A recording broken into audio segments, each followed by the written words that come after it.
feels like he wants to be leading with that knee round, right? You just want to be losing that into what you kind of have. I also feel like the arc of this foot is kind of going like just a little bit linear right now. Be cool if you essentially got some compression. So I always demonstrate with my arm, but if you got a leg and you're in this kind of pose, just as you do that transition, kind of get just a little bit of compression in there, because at the moment it kind of feels like a foot or a leg which is just kind of in this pose the whole time and doesn't have any of that like compression in there.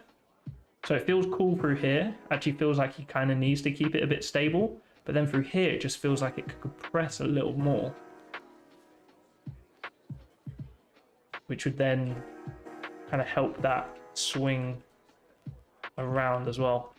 Just doing it by eye and kind of like looking at the line here, looking at the line here, looking at these lines, what these lines are doing, just all of your little lines, all of your drawing lines that make up this drawing are going to be much more helpful with tracking arcs and making sure things are working than like one little point on the knee or on the leg. Your animation is made up of a series of lines, and tracking those lines and how they're interplaying with each other, and like the spacing difference not only in screen space of that one part, but also how that spacing is working with the rest of it. So for example, like this arm is coming down, but if it's compressing while coming down, then the spacing of this is not going to be the same as the rest of it. So those lines are just kind of all one big interplay.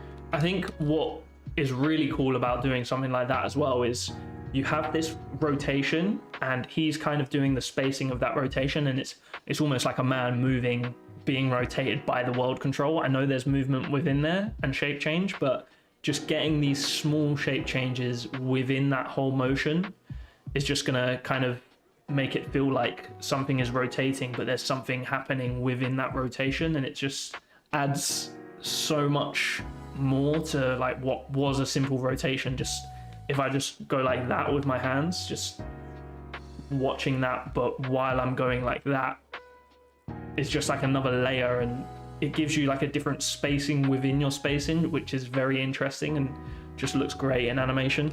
So why I mentioned that is that this back leg is kind of going around and it feels like it's connected to the whole body, this leg here specifically, and that feels nice. It feels nice through here, and then I feel like it just wants to start to break away from the body as we get to here just a little bit more. So we're not like one-to-one with the rotation. We then start leading with that leg, which is, again, talking about things that are really interesting and fun to watch in animation. Having a movement, and then before that movement ends, starting to lead that movement away with something else that didn't lead into that movement is super interesting and just looks great. For example, like a hip leading a movement. So you're like that, and then you go out of that with your hip leading into another motion. It's just not as interesting as if you, for example, like did that motion with your hips. I'm going to try and animate myself in slow motion, but if you did that with your hips, and then when you got to here, you start then leading that motion with the head before the hips have even resolved fully. So just finishing that thought on that leg. So then we can maybe start to like break away the silhouette a bit, so we're not getting behind there, and maybe even push that more. So we're fully going with that idea of leading with that leg down and maybe down here.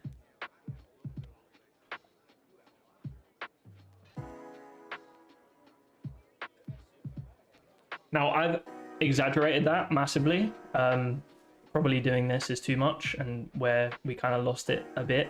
Hopefully the idea of that makes sense of what I was trying to say, where we're just trying to break up the motion of that leg from the body, so we're not feeling like the leg is kind of like tied onto the body and we're just moving with it. Like the leg is kind of, don't know why I'm trying to demonstrate that with my hands. Within that motion, like the legs are kind of doing, if we're moving like this and the legs are just like that the whole time, if we're doing that and then the legs are kind of doing that within that, it just looks so much more interesting and fun, and it's I guess what we do realistically as well, which is always a good thing to fall back on in animation.